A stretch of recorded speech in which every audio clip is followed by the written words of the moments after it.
Bonjour tout le monde, bienvenue dans le Café Tarot de ce week-end, 24, 25 et 26 mai.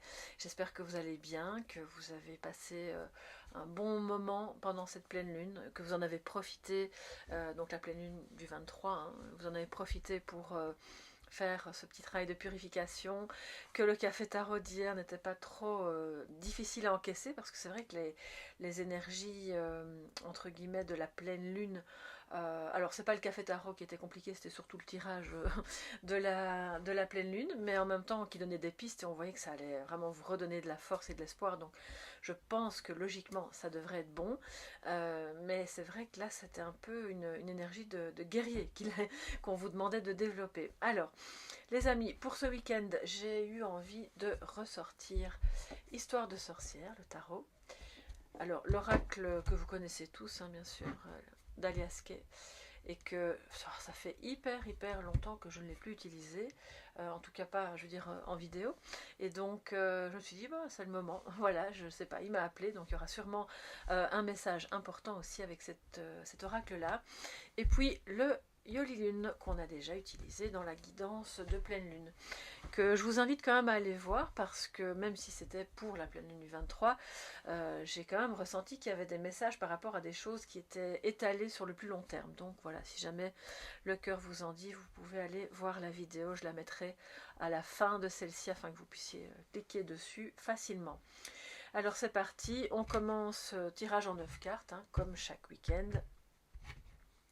Et on commence avec le tarot, Histoire de sorcière. Qu'as-tu à nous dire pour ces 3 jours, 24, 25 et 26 mai.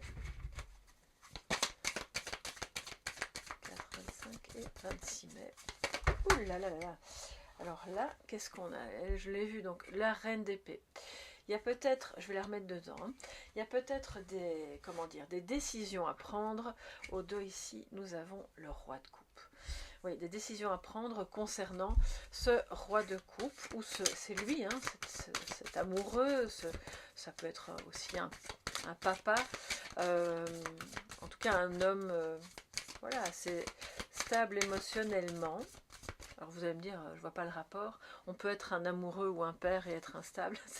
C'est pas, voilà, c'est pas garanti. Mais ici c'est le cas. Il est stable émotionnellement. C'est quelqu'un d'aimant, d'une grande bonté, d'une générosité, mais qui est face à la nécessité maintenant de prendre une décision et de trancher. Ou c'est vous qui allez devoir vous positionner. Peut-être que cette personne est occupée à divorcer. C'est possible aussi. On va voir ça. Alors, waouh, l'étoile. Décidément, ça bouge, je sais. Alors, l'étoile, beaucoup d'espoir, d'authenticité, de créativité. Le 9 de bâton. Nous avons une petite notion de, pas de méfiance, mais en tout cas de prudence par rapport à, on verra bien quoi après. Une personne, comme ça peut être une situation. Et le 4 de coupe. Oui, donc ça c'est assez raccord. Je pense que vous êtes bien guidé par rapport à une relation où on vous dit, alors c'est pas qu'il faut renoncer à cette relation, mais vous savez, la reine d'épée qui a sauté là comme ça, c'est peut-être de se tenir un peu à l'écart et de décider de prendre un peu plus de temps pour observer ce qui se passe et ne pas tout de suite accepter d'entrer pleinement dedans.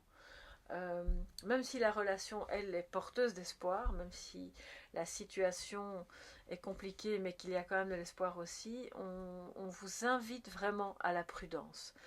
Alors si vous vivez déjà avec cette personne, ça ne veut pas dire de quitter la maison ou d'être... mais simplement de rester un petit peu plus en retrait, sur vos gardes, et de ne pas faire preuve de froideur, mais en tout cas oui, de prudence, soyez, de ce que je vois là ici, il y a beaucoup d'hésitation en fait avec le 4 de coupe. C'est quelqu'un qui, si c'est sentimental, oui, je sens qu'on est connecté, hein, parce qu'avec les étoiles, voilà, pardon, avec l'étoile, on est connecté, je sais qu'on s'aime, qu'on était comme destinés. Mais d'un autre côté, cette personne n'est peut-être pas divorcée, justement, n'a peut-être pas encore franchi le cap de quitter une autre situation, ce qui fait que là, on vous dit prudence. prudence. Et puis par ailleurs, cette personne, elle aussi, elle a peut-être l'impression de marcher sur des œufs et ne... On dirait, alors c'est vraiment un jeu où, regardez, il se prend un peu la tête à se dire, bon, qu'est-ce que je fais? J'accepte, j'y vais, ou je reste là, j'attends. C'est un peu compliqué. Et on voit qu'on lui apporte des coupes, on lui apporte de l'amour, on lui apporte des preuves, mais lui, il est, euh, il est sceptique. Il est sceptique. Il y a beaucoup de scepticisme ici avec le 9 de bâton aussi. Donc peut-être d'être dans l'authenticité justement, de pouvoir en parler. Hein. On a vu avec l'énergie de la pleine lune, on parlait beaucoup de communication, d'oser dire les choses telles qu'elles sont, dire bah, voilà, je ressens qu'il y a peut-être des choses qui sont un peu bloquées ou que tu te méfies, ou bien moi je me méfie de certaines choses parce que j'ai l'impression que tout n'est pas clair, et de parvenir à en parler voilà, sereinement, le plus sereinement possible en tout cas. Si c'est pas sentimental, on vous dit ici que ça peut être professionnel ou pour un projet personnel pour lequel vous êtes bien guidé, qui a de bonnes chances d'aboutir, il y a beaucoup d'espoir, mais on a encore beaucoup d'hésitation. Et les personnes impliquées dans ce projet ou dans cette situation, c'est pas forcément vous qui hésitez, voilà, on vous dit d'être prudent ou prudente par rapport à quelqu'un qui justement n'est pas très au clair. Il est dans un moment d'introspection peut-être, et c'est tout à son honneur, mais qui n'est pas bon pour l'avancée du projet. Et qui à ce moment-là, c'est pas qu'on doit mettre hors jeu cette personne, mais lui dire, bon ben nous ou moi, je vais continuer d'avancer, et puis si vraiment tu doutes de trop, ou si tu te méfies, ou si tu as l'impression que ça n'ira pas, ok, c'est pas grave. Je trouverai soit quelqu'un d'autre, ou je vais avancer seul un temps, parce qu'il y a de la créativité là, il y a beaucoup d'énergie, de bonté, de douceur, de créativité, on est bien guidé, donc ça veut dire qu'on va sur le bon chemin pour que ça se réalise. Mais il y a quelqu'un là qui a peur de perdre ses acquis, et qui a peur en fait de sortir de sa zone de confort, même si, c'est souvent le cas d'ailleurs, cette zone de confort est devenue très inconfortable. C'est pour ça aussi qu'on voit ce personnage qui se prend la tête. C'est un petit peu l'énergie de la quadrature du cercle. Oui, mais comme on a l'étoile au tout début, ça veut dire qu'il y a de l'espoir de trouver justement une solution. Alors, que nous dit l'oracle par rapport à ces énergies-là? Alors, c'est évidemment les 77, mais moi, je suis belge, donc je dis 77. Alors, de toute façon, on se comprend, hein. Il n'y a pas... On parle sur cette chaîne un seul et même langage, qui est le langage du cœur, quelles que soient nos origines. Alors, les énergies pour ces 24, 25 et 26.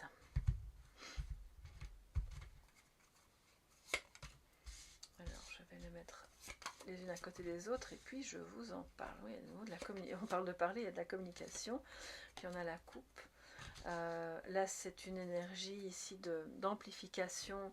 Comme on a la couleur, bon, moi j'appelle ça, alors c'est pas vraiment pourpre, c'est une espèce de rouge un peu brun comme ça, mais qui est ouais, un peu safrané. Je crois que ça amplifie de belles émotions. Je pense qu'il y aura de beaux échanges ce week-end avec cette personne, justement, même si c'est un peu teinté de méfiance, même si... Alors, la méfiance, elle n'est pas forcément envers vous. On est peut-être face à quelqu'un qui a besoin de vous dire que, bon, ben, là, je suis à l'arrêt, je ne sais pas ce que je dois faire, ni dans quel sens je dois aller, parce que j'ai peur que quelque chose d'important... soit abîmé ou cassé. Je ne parle pas d'objet, de matériel, je parle de voilà, quelque chose que cette personne a construit dans sa vie. Et du coup, comme cette personne se sent très connectée à vous, elle a besoin de parler. Et comment dire, cette communication pourrait bien se faire autour d'un verre, lors d'une rencontre, on se retrouve, on va manger un bout ensemble, ou on va prendre un café, peu importe, et de faire jaillir du coup de belles émotions. C'est pas forcément que par téléphone, hein. En tout cas, cette personne, si elle vous appelle, va vous en parler, va vouloir vous inviter, que vous puissiez vous retrouver pour aussi, si jamais ce côté un peu froid est entre vous deux, pour briser la glace. Et peut-être que c'est vous qui vous sentez méfiante, auquel cas la personne là aura vraiment très à cœur, on le voit avec cette carte-ci, elle aura très à cœur de vous dire que, pas que vous vous trompez, mais que vous pouvez avoir confiance, que c'est ok, que vous êtes connecté, que ça se passera bien, et que les éventuels problèmes qui pourraient surgir sur le chemin ne sont pas d'ordre sentimentaux, mais d'ordre autre, et qu'on les réglera au fur et à mesure. C'est quelqu'un qui pourrait vous dire ce genre de choses, voilà, un peu une chose à la fois. Pour l'heure, on se retrouve et on retrouve espoir aussi par rapport à un projet. Un projet pour lequel peut-être il faut un petit peu se battre, ou se battre pour sortir de l'hésitation sur la voie à emprunter. Alors, j'ai juste en dessous de... Je dois quand même vous le dire parce que si c'est sentimental, on a aussi quelqu'un, ça concernera d'autres personnes, c'est un autre cas de figure, qui aimerait vraiment bien vous inviter, reprendre contact avec vous et vous dire, bon bah, si on allait voir telle exposition, si on allait se promener, si on allait prendre un verre, mais il hésite parce qu'il se méfie en fait. Il faut que je recouvre, hein. Je ne sais pas de quoi il se méfie. Est-ce qu'il se méfie parce qu'il a déjà quelqu'un dans sa vie et que donc, bon, bah, fatalement, c'est un peu un triangle, hein, c'est pas évident. Est-ce qu'il se méfie parce qu'il a peur de ne pas être à la hauteur vis-à-vis de vous, qu'il voit comme sa bonne étoile, quoi, c'est vraiment ça. Ou, voilà, ça peut être pour plein de raisons, en fait. Je vais voir... peur, je pense qu'on est face à quelqu'un qui a un petit peu peur de perdre ses acquis et qui a juste besoin d'un petit peu de temps pour avoir suffisamment confiance dans le lien, dans cette ou dans ce projet. Alors, le 9 de bâton nous parle du 2 de pentacle. Ben voilà, c'est vraiment ce que je vous disais. L'un de vous deux, vous pouvez être plus nombreux, mais en tout cas, il y a un des protagonistes qui clairement a peur de se retrouver déséquilibré, de perdre ses acquis et puis de devoir jongler entre deux situations. Et ça lui plaît moyennement. Il n'est pas trop chaud pour aller dans cette direction, même si par ailleurs il en rêve. Hein. Donc voilà. Et si c'est professionnel ou plutôt d'un projet personnel, c'est un peu la même chose en fait. C'est quelqu'un il meurt d'envie de s'investir, de dire mais oui, bien sûr, c'est un bon projet. Mais en même temps, si je m'engage là-dedans, c'est un peu l'inconnu. Je risque peut-être de perdre de l'argent, de déstabiliser ma stabilité financière ou matérielle. Mais c'est un super projet, c'est créatif, c'est original, ou ça me plaît bien. Qu'est-ce que je dois faire? Je dis oui, je dis non, qu'est-ce que je fais? Ah là là, c'est vraiment... On ne peut pas décider à sa place. Hein. Mais on voit que c'est un homme. Pour moi, c'est un homme qui est occupé à hésiter. Parce que le roi de coupe, vous vous en souvenez, est sorti avec la reine d'épée. Donc, soit il doit décider de se séparer d'une personne, soit de mettre un petit peu plus de côté un projet en faveur de celui-ci qui est occupé à naître. Et d'accepter que peut-être il y aura des moments où on va devoir jongler justement entre deux situations. Ce qui fait que l'invitation, elle pourrait bien survenir entre ce vendredi et ce dimanche. Peut-être pas pour ce week-end-ci, mais peut-être pour un autre jour, hein, c'est possible aussi. Je vais tout de même, parce que je connais bien les cartes de ce jeu, mais celle-ci, puisque c'est la bande safranée, oui, qui est plus importante, je vais quand même aller voir, outre ce que je vous ai dit dans le petit livret, parce que je vous ai parlé d'émotions. Alors, pour être sûr de ne rien manquer de ce que je peux vous dire. Alors, le 22, oui, famille, foyer, le fort intérieur, oui, donc le fort intérieur, oui, c'est les émotions, évidemment. Soit ça va concerner effectivement un homme, une énergie masculine de votre famille, ou quelqu'un que vous aimez et qui, voilà, qui est occupé à gérer son fort intérieur, parce que peut-être il est en prise à devoir garder l'équilibre pour sa propre famille. C'est possible aussi. Donc voilà, comme ça, vous savez tout par rapport à ces énergies-là. On va voir maintenant ce que Yoli Lune va nous raconter pour ces 3 jours. En complément, ou peut-être en redite, ça peut arriver aussi. Hein. Parfois, les 3 lignes racontent vraiment la même chose. Et à ce moment-là, c'est que c'est très très fort, très puissant. Oui, là, c'est beaucoup trop. Alors, Yoli Lune, qu'as-tu à nous dire pour ces 24, 25 et 26 mai?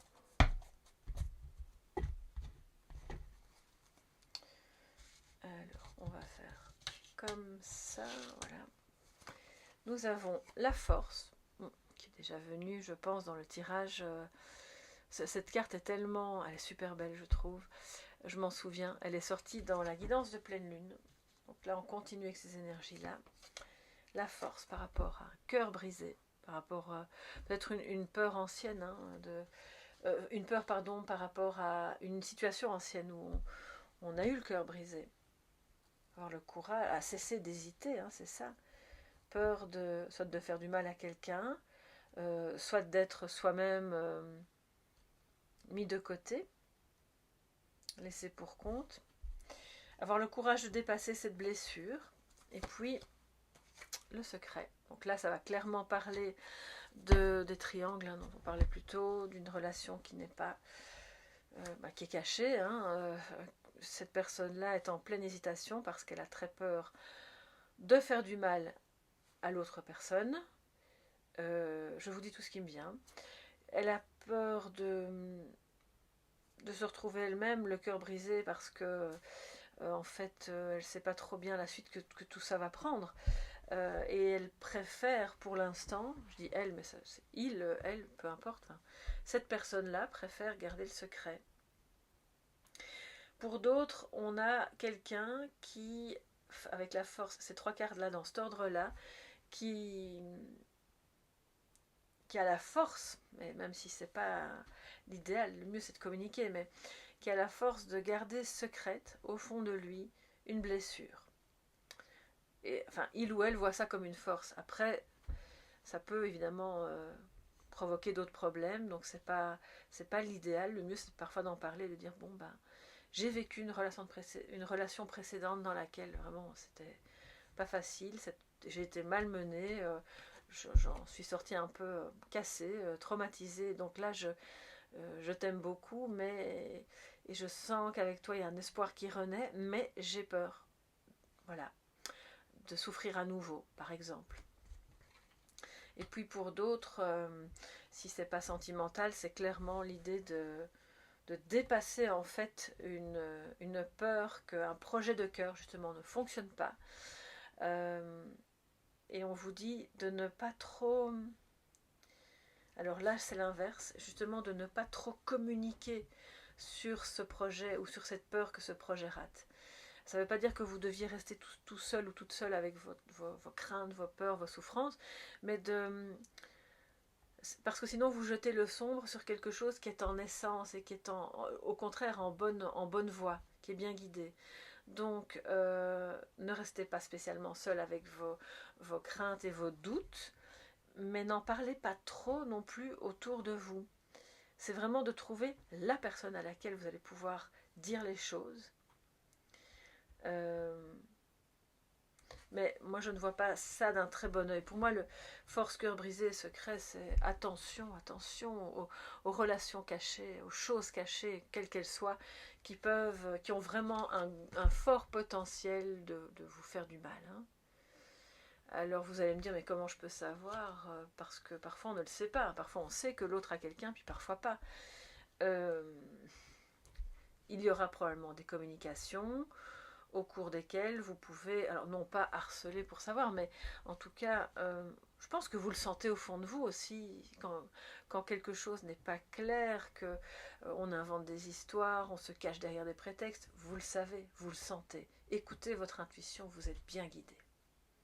Et à ce moment-là, message de la première ligne qui revient, méfiez-vous. Ne vous lancez pas, tête baissée et grand cœur ouvert dans une relation où là vous allez être éconduit ou éconduite. Par ailleurs, parce que je ne voudrais pas non plus dire... c'est important de prendre le risque d'aimer. C'est important de ne pas avoir peur de ce qui pourrait se passer aussi. Parce que sinon on reste chez soi, puis on rencontre plus personne. Et la vie, c'est pas ça.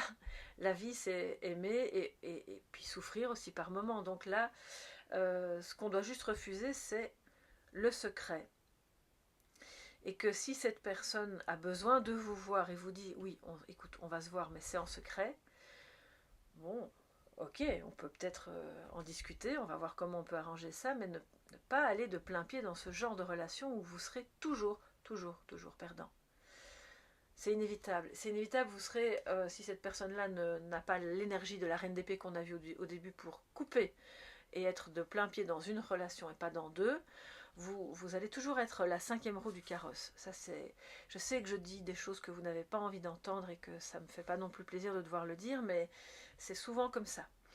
Et donc, si par ailleurs cette personne est en cours de réflexion, on ne va pas non plus trop lui jeter la pierre, hein, s'il est en cours de réflexion par rapport à, je ne sais pas, je vais peut-être la quitter, ou le quitter, mais il faut que je réfléchisse parce que j'ai pas envie de faire les choses n'importe comment, j'ai pas envie de faire du mal comme ça n'importe comment autour de moi, oui, bien sûr qu'on peut laisser du temps à cette personne. Et que on va pas aller raconter tout sur tous les toits. Donc c'est vraiment très délicat. Vous voyez, c'est au cas par cas et c'est à vous, là, derrière l'écran, à savoir si vous vous reconnaissez ou pas. Et si c'est pas sentimental, pour moi, vous allez avoir des communications avec quelqu'un qui va vous raconter quelque chose d'important qui s'est passé dans sa vie. C'est peut-être vous. Et que pendant longtemps, cette personne a gardé ça secret. Parce que c'était un peu tabou, ou parce que c'était vraiment difficile d'en parler. Et que maintenant, on a la force, au contraire, de... Ok, parce que ça parle de la famille à ce moment-là. Un traumatisme dans la famille, une maltraitance, un abandon, Bon, on ne va pas entrer trop dans les détails, mais je pense que celles et ceux qui ont subi des traumatismes dans leur famille savent de quoi je parle. Ça peut être à tous les niveaux, physique aussi bien sûr, et là, c'est resté secret. Ou bien vous comprenez, quoi, vous allez entendre quelqu'un en parler, et petit à petit, vous allez aider cette personne, ou cette personne va vous aider à sortir du secret, à en parler, à oser dire les choses. Mais ce grand mais est là, hein, on a peur d'être déstabilisé, parce que quand on a vécu 20-30 ans avec un secret, d'autant plus s'il s'agit de maltraitance et d'abus, c'est très difficile d'oser parler. Ouais, d'ailleurs, à ce sujet, je pense qu'il y a un film qui sort bientôt. Il faudrait que je vous en parle parce que ça me tient toujours à cœur que les victimes de maltraitance, quelle qu'elle soit, soient entendues, qu'elles n'aient pas honte, qu'elles puissent parler. Et qu'on n'ait pas peur de la réaction d'un ex-conjoint, d'un père, d'une mère, d'un frère, d'une sœur, peu importe. Qu'on n'ait pas peur de casser en fait une homéostasie qui n'était pas la bonne. Parce que quand c'est le cas, évidemment, ça provoque un ouragan dans la famille. Parce que ce sont des secrets qui peuvent parfois se transmettre de génération en génération. Donc voilà, ça ne parlera pas à tout le monde, mais ça c'est... Quand je le ressens, ben je le dis, puisque c'est ce qui sort aussi des cartes. Et puis, par rapport à d'autres, on voit, si c'est un projet, que vous êtes bien guidé, que vous allez trouver des solutions qui vont vous redonner du courage et de la force de surmonter des déceptions passées par rapport à des choses que vous avez apprises, par rapport à des collaborateurs ou quelqu'un qui était impliqué dans le projet, et puis vous allez dire ok, c'est bon, on dépasse ça, on va pas rester encore des années bloqué là-dessus, ça m'a pas fait plaisir, c'était même un peu douloureux, mais maintenant on en sort, on fait autre chose autrement, je vais reprendre des risques, je vais aller de l'avant et je vais communiquer. Donc ça c'est vraiment très très bien, très positif. Alors, on va pas se quitter comme ça. On a nos 9 cartes, mais on va prendre un message de sagesse. Et je vais reprendre l'oracle de la découverte intérieure. Voilà. Pour voir quel sera votre message de sagesse pour ces 24, 25 et 26.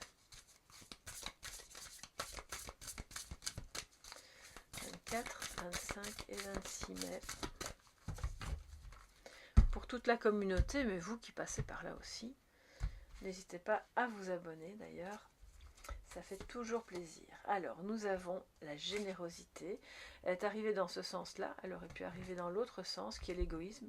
Donc, on est content, puisque sans message de sagesse, c'est quand même mieux. Hein. On va cultiver la générosité. Je vais vous la montrer dans le bon sens. Et cette générosité de cœur envers vous-même aussi, bien sûr. Soyez bon et tolérant. La générosité, pour moi, ça inclut aussi une forme de tolérance. Quelqu'un de généreux est forcément tolérant. L'inverse me paraît trop antagoniste. Donc, si vous n'êtes pas généreux, si la personne est égoïste, elle ne peut pas être tolérante. Elle va forcément tout voir à travers le prisme de ses lunettes, avec son regard, avec peu d'ouverture. Et sinon, il y a peut-être, et si vous en connaissez, dites-le moi, des égoïstes tolérants. Si c'est une combinaison qui existe, eh bien je serais ravie d'en rencontrer. Non, je rigole, mais peut-être qu'il y en a, et puis c'est très bien, tant mieux, on ne peut pas non plus cumuler tous les défauts. Mais la générosité, c'est votre chemin à suivre. C'est aussi quelque chose que vous cultivez en famille, en amour, auprès d'une personne peut-être qui a besoin de vous pendant ces jours-ci, qui aurait besoin d'un petit peu pouvoir s'épancher, sans pour autant avec des conversations qui durent des heures, mais voilà, c'est important d'ouvrir votre cœur, d'ouvrir votre esprit, d'ouvrir peut-être votre maison aussi, pourquoi pas, et d'être vraiment dans l'accueil. Alors la générosité, pour moi, ça parle aussi de flexibilité, parce que quand on est généreux, ça veut dire qu'on est capable de s'ouvrir à des dimensions de réflexion qui ne sont pas forcément les nôtres. Et donc, on est beaucoup plus flexible. On dit, ok, toi, tu vois les choses comme ça, tu hésites. Bon, moi pas, mais je peux te comprendre. C'est aussi pour moi un acte de générosité. Voilà. Voilà le message de sagesse pour ce week-end, qui, je l'espère, sera vraiment un très bon week-end pour chacun et chacune d'entre vous. Je vous fais de gros bisous. Prenez bien soin de vous, de vos activités, de vos amours, de vos projets. On se retrouve lundi dans le Café Tarot, bien entendu, et puis dans les shorts, dans toutes les autres guidances qui sont proposées sur la chaîne, et il y en a beaucoup qui sont aussi intemporelles, donc faites-vous plaisir. On se retrouve très bientôt et gros bisous. Bye bye.